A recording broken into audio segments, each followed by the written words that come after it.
Hai, yuk belajar bersama Ibu Cica. Assalamualaikum warahmatullahi wabarakatuh. Hai, ketemu lagi dengan saya Ibu Cica dalam pelajaran kimia. Kali ini kita akan membahas mengenai tata nama senyawa part 2. Untuk anak-anak ibu, silakan berdoa menurut kepercayaan masing-masing agar diberikan kemudahan dalam memahami materi kali ini ya. Dan seperti biasa, jangan lupa like, share, and subscribe my channel. Dan bunyikan juga lonceng notifikasimu agar tidak ketinggalan video-video berikutnya. Terima kasih ya. Minggu lalu kita sudah membahas penamaan dua senyawa anorganik berdasarkan UPAC. Yang pertama adalah senyawa kovalen dan yang kedua adalah senyawa ion. Kita review sedikit ya. Untuk senyawa kovalen yang terdiri dari unsur non-logam dengan non-logam, kita bisa menuliskan rumus senyawanya dengan menuliskan unsur elektropositif baru ditulis unsur elektronegatif. Contohnya amonia ditulis NH3 bukan H3N. Kemudian untuk penamaannya rumus umumnya seperti ini, di mana kita menggunakan awalan yang menunjukkan jumlah atom baik unsur pertama maupun unsur kedua, dan unsur kedua kita kasih akhiran ida. Nah, awalan yang menunjukkan jumlah atom ini kita gunakan yang bahasa Yunani, di mana 1 mono, 2 di, 3 tri sampai dengan 10 deka. Contohnya N2O5, maka namanya adalah dinitrogen pentaoksida karena nitrogennya 2, oksigennya 5 ya. Kemudian kalau fosfor triklorida, fosfor 1, ingatkan lagi mono tidak ditulis untuk unsur yang pertama ya. Artinya fosfornya 1, P-nya 1, kloridanya, klornya atau Cl-nya 3, maka rumus umum ini adalah PCl3.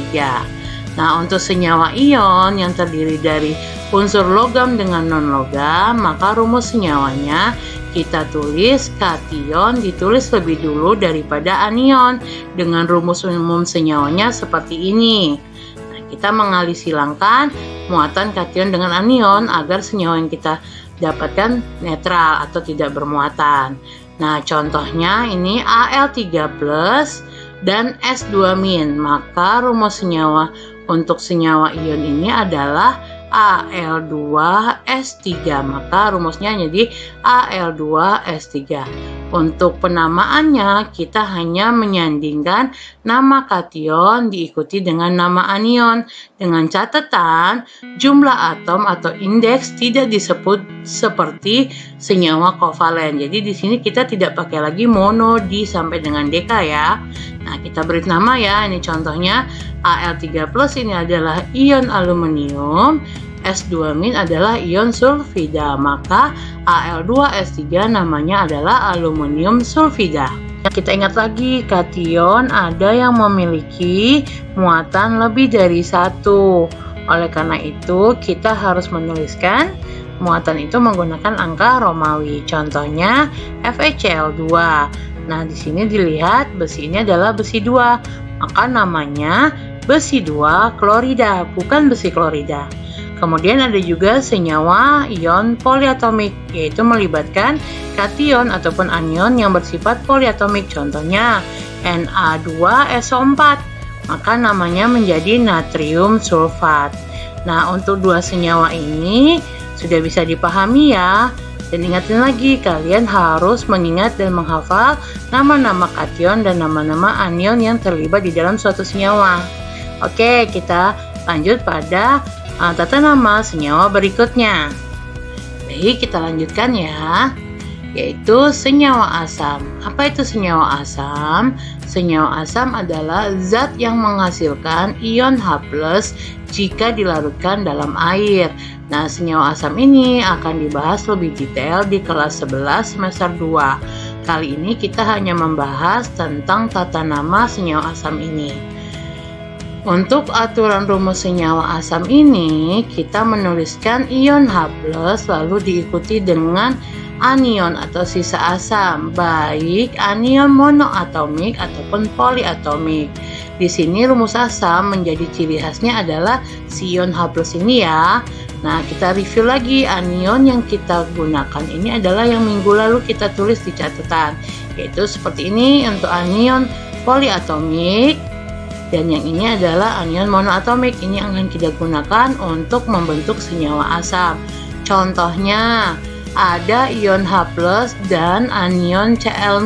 Nah, ini ada H+, ini Cl- sebagai anion, maka ini akan membentuk senyawa asam HCl. Ingatkan lagi nih, untuk tetap menjadikan AXB ya, jadi kita H1Cl1, karena satu tidak pernah disebut dan ditulis menjadi HCl.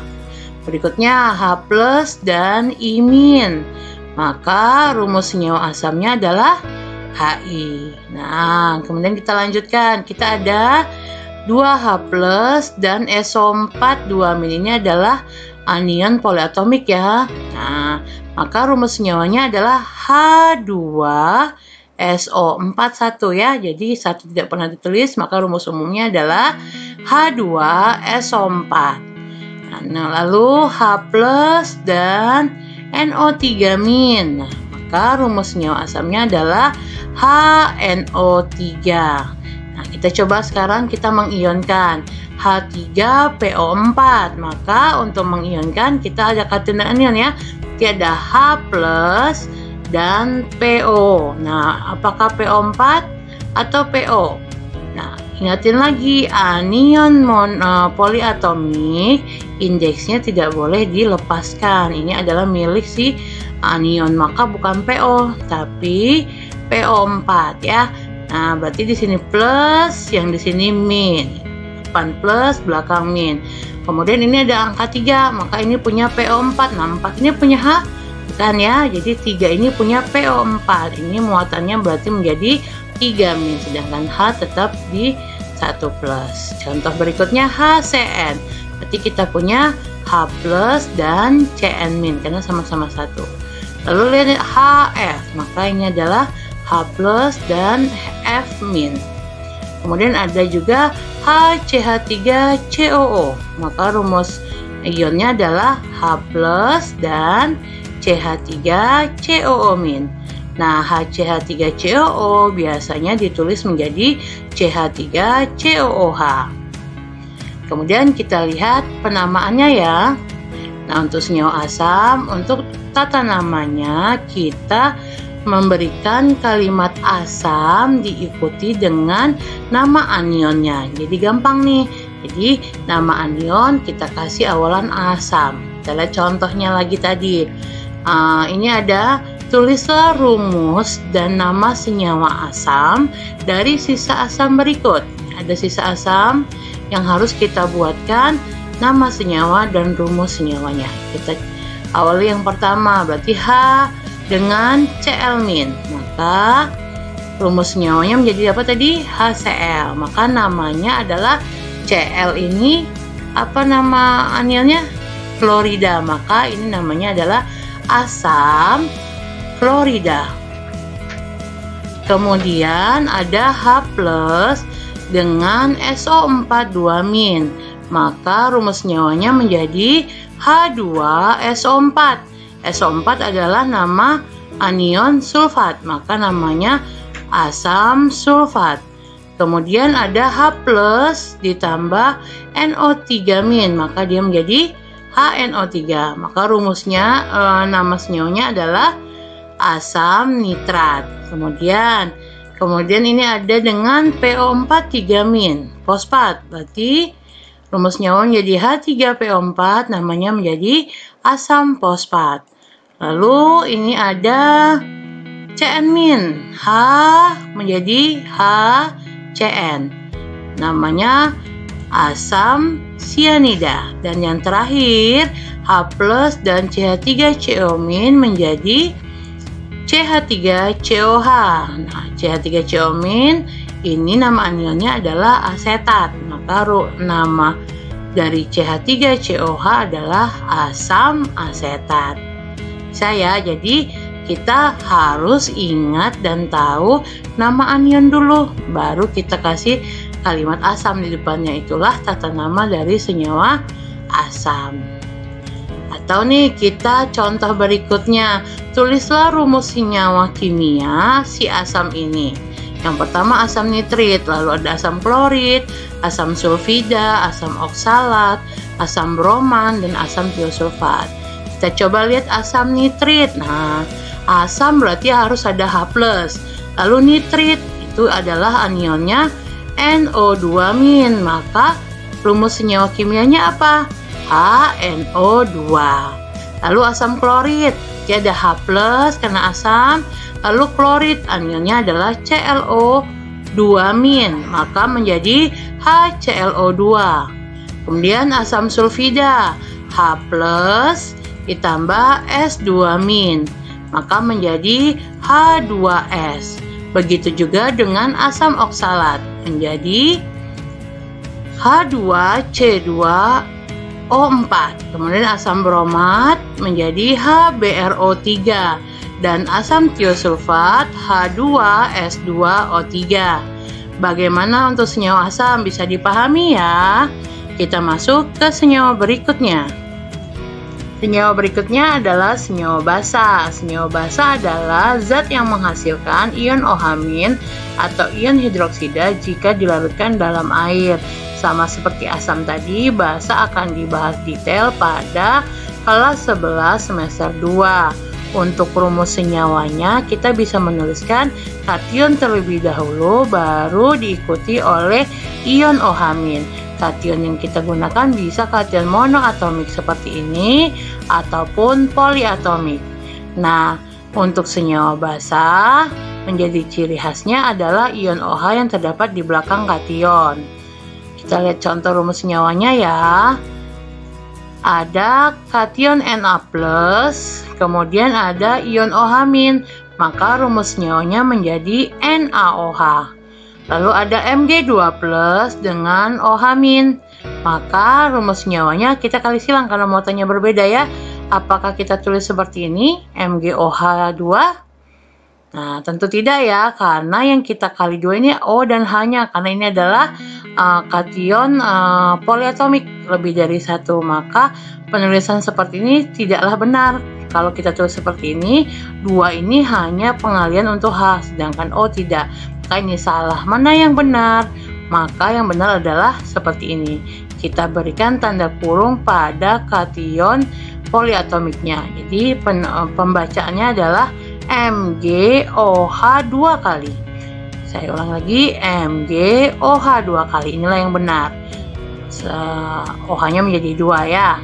Nah, berikutnya nih Al3+ dan OH-.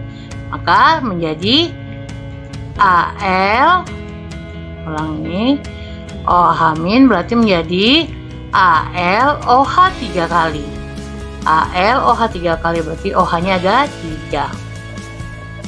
Sekarang kita mengionkan. Ini ada FeOH 3 kali. Maka pengionannya adalah kita punya Fe sama OH. Kita tahu ya.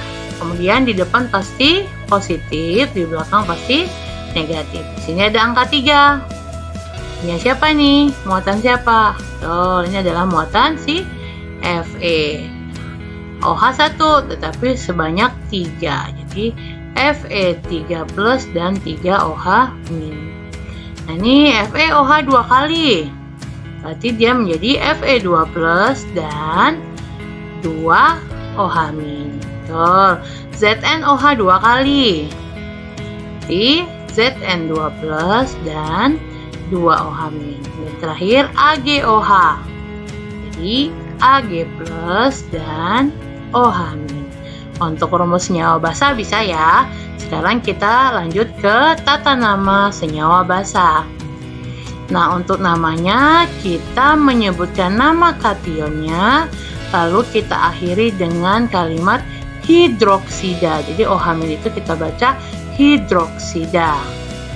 Contoh NaOH. Berarti kita punya Na+ dan OH-. Berarti Na ini adalah ion natrium, OH- adalah ion hidroksida. Maka NaOH namanya natrium hidroksida. Gampang ya? Oh, kita lihat contoh berikutnya. Tulis nama senyawa basa berikut ini. AgOH. Ag tadi apa? Perak ya. Jadi namanya adalah perak hidroksida karena ada OH di belakang. Dan FeOH 3 kali. Berarti ini besi berapa? Besi 3 ya, di sini 3 ya. Ini hidroksida. Berarti namanya, kalau yang ini besi, ini 2. Berarti kita bedakan nih 2 nama. Yang ini adalah besi 3 hidroksida, yang bawah adalah besi 2 hidroksida karena berbeda muatan. Nah, atau kita membuatkan rumus senyawa dari suatu nama. Aluminium hidroksida. Aluminium adalah Al3+, hidroksida OH-, maka menjadi AlOH 3 kali. Atau magnesium hidroksida. Magnesium tadi apa? Mg2+, OH-, berarti kita kali silang menjadi MgOH 2 kali. Dan terakhir zinc hidroksida. Maka rumus senyawanya menjadi ZnOH 2 kali. Nah, untuk senyawa basa, baik rumus senyawa dan tata nama senyawanya sudah bisa ya. Nah, sekali lagi kita harus hafal dan paham nama-nama kation yang terlibat di dalam suatu senyawa. Oke, kita masuk ke senyawa terakhir, yaitu senyawa hidrat. Senyawa hidrat adalah zat padat yang mengikat beberapa molekul air sebagai bagian dari struktur kristalnya. Nah, aturan rumus senyawanya adalah kita menuliskan senyawa kristalnya terlebih dahulu, baru diakhiri dengan H2O. Secara detail, kita menuliskan kation dulu, baru anion sebagai senyawa kristalnya, kemudian jumlah air atau H2O yang diikat, kemudian diakhiri dengan H2O. Nah, jumlah air yang diikat kita menggunakan bahasa Yunani ya. 1 mono, 2 di, 3 tri, sampai dengan 10 dk. Kita lihat contoh nih rumus senyawanya. CaSO4 2H2O. Nah, mana rumus kristalnya? Ini dia rumus kristalnya ya, yang terdiri dari kation dan anion. Sehingga ini kationnya adalah Ca2+, anionnya adalah SO4 2-. Ingatin lagi, karena sama-sama 2, maka mereka saling meniadakan sehingga tidak ada pengalian. Kemudian yang 2 ini menggambarkan jumlah air yang diikat. Lalu ini adalah si hidrat yang terikat itu. Bisa dipahami ya untuk rumus senyawa. Kita masuk tata nama senyawanya.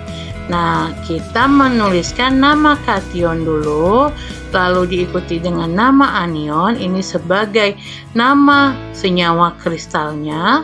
Kemudian kita tuliskan awalan yang menggambarkan jumlah air yang diikat. Ini dia, kalau 1 mono, kalau 2 di, 3 tri, sampai dengan 10 dk. Baru H2O yang kita ikat tadi, kita ganti namanya menjadi hidrat. Oke, lihat contohnya nih. Na2SO4 5H2O. Maka kita satu-satu, kita kasih dulu nama senyawa kristalnya. Nah, ini kationnya adalah Na+, maka namanya ion natrium. Anionnya adalah SO4 2-, namanya adalah ion sulfat. Sehingga nama senyawa kristalnya adalah natrium sulfat.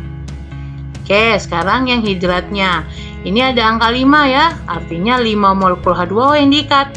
Kalau 5 apa? Penta. Maka 5 ini penta. H2O ini kita ganti dengan kalimat hidrat.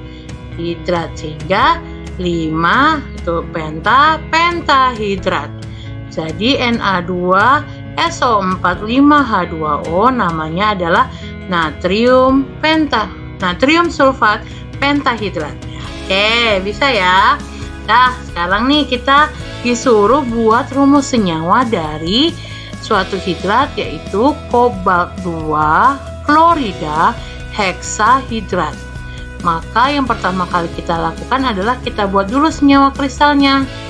Yang mana nih? Nah, ini dia senyawa kristalnya. Kita satu-satu, berarti ada kation sama anion. Nah, kobalt 2, maka kita lihat di tabel ya. Kalian lihat tabel kation Anda, maka kobalt 2 ini adalah CO2+. Lalu klorida ini adalah anionnya. Lihat lagi di tabelmu, Cl-. Ya, maka rumus senyawa kristalnya kita kali silang ya. COCl2 karena satu nggak usah ditulis. Berarti menjadi COCl2. Sudah dapat nih senyawa kristalnya. Kemudian hidratnya lagi. Heksahidrat, berarti ada heksa. Heksa itu adalah 6.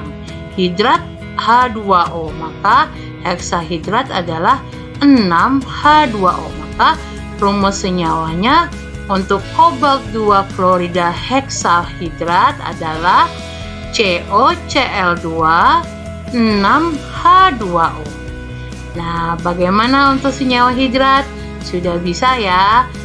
Hari ini kita sudah membahas 3 senyawa, yaitu yang pertama tadi senyawa asam, ciri khasnya H+ di depan. Kemudian ada basa, yaitu adanya ion OH- di belakang kation. Yang terakhir ini adalah senyawa hidrat, terdapat H2O di belakang suatu nama senyawa kristal. Nah, bagaimana? Bisa dipahami ya? Mudah-mudahan kalian bisa memahami ketiga tata nama senyawa ini. Hari ini kita sampai di sini dulu. Kita akan ketemu pada pertemuan selanjutnya dengan bahasan persamaan reaksi kimia. Terima kasih ya atas perhatiannya. Ibu doakan tetap sehat dan tetap semangat belajar dari rumah. Terima kasih, ketemu minggu depan. Assalamualaikum warahmatullahi wabarakatuh.